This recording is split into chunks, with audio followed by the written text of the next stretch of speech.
అంటే ఇవాళ నేను అందుకనే చెప్తాను, వెళ్ళి మీరు పద్మశాలి వ్యవస్థని రిజర్వేషన్ అని చెప్పి బట్టల నుంచి దూరం చేసి నేయటం నుంచి దూరం చేసి పెట్టారు. వాళ్ళందరూ చదువుకోవాలి, సాఫ్ట్వేర్ ఇంజనీర్లు, డిఫెన్స్లు, ఐఏఎస్లు, ఐపీఎస్లు అన్నీ కావాలి. కానీ ఆ స్కిల్ వాళ్ళ నుంచి పోకూడదు, ఎందుకంటే దానివల్ల ఆచారాలు పోతున్నాయి. ఇప్పుడు వాడు ఏం చేశాడు, ఫారిన్ నుంచి బట్టలు తయారు చేసి ఇక్కడికి పంపిస్తున్నాడు.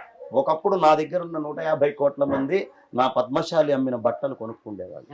మళ్ళీ నేను అదే కొనుక్కోవాలని చెప్తా. ఆ స్కిల్ వాళ్ళ ఇంట్లో ఉంది, ఆ స్కిల్ కాపాడుకోవాలి. ఆ స్కిల్ మిగతా కులాలకు కూడా నేర్పించండి, ఏం పర్వాలేదు, అందరూ నేర్చుకోవచ్చు. కానీ స్కిల్స్ ఆ ఇళ్లలో ఉన్న వాటిని మళ్ళీ ఎంకరేజ్ చేసి డెవలప్ చేయాలి. మా గౌడ్లకే మొత్తం వైన్, విస్కీ అన్ని కూడా ఇచ్చేయాలి. ఎవడు పడితే వాడు వచ్చి చేసుకుంటూ వెళ్ళిపోతున్నాడు. కాదు, గౌడ్లు ఎక్కడున్నారో అక్కడికే వెళ్ళాలి, అక్కడే తీసుకోండి హిందూ సమాజం అంతా కూడా.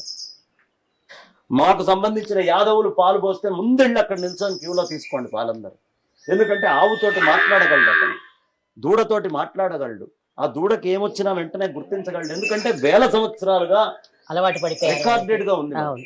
ఇవాళ రైతులందరికీ వెళ్ళి అగ్రికల్చర్ ఎవరు నేర్పించట్లేదమ్మా.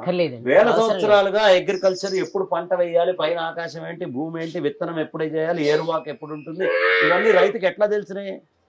వేల సంవత్సరాల నుంచి అగ్రికల్చర్ వాడొక యూనివర్సిటీ, పొలం వేసేవాడు యూనివర్సిటీ, దాన్ని పాడు చేయకూడదు.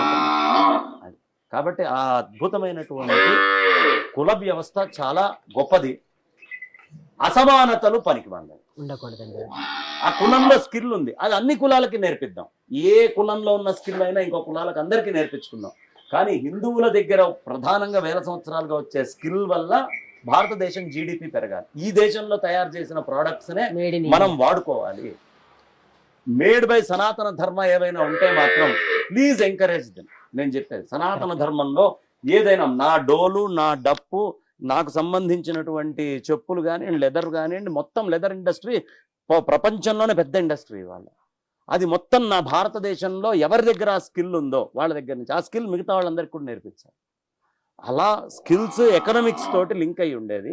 ఎకనామిక్స్ నుంచి దూరం చేసి వాళ్ళ వస్తువులు భారతదేశంలో అమ్మి మన జీడిపి తగ్గిపోయేట్టు చేస్తున్నారు. మనలో మళ్ళీ గొడవలు.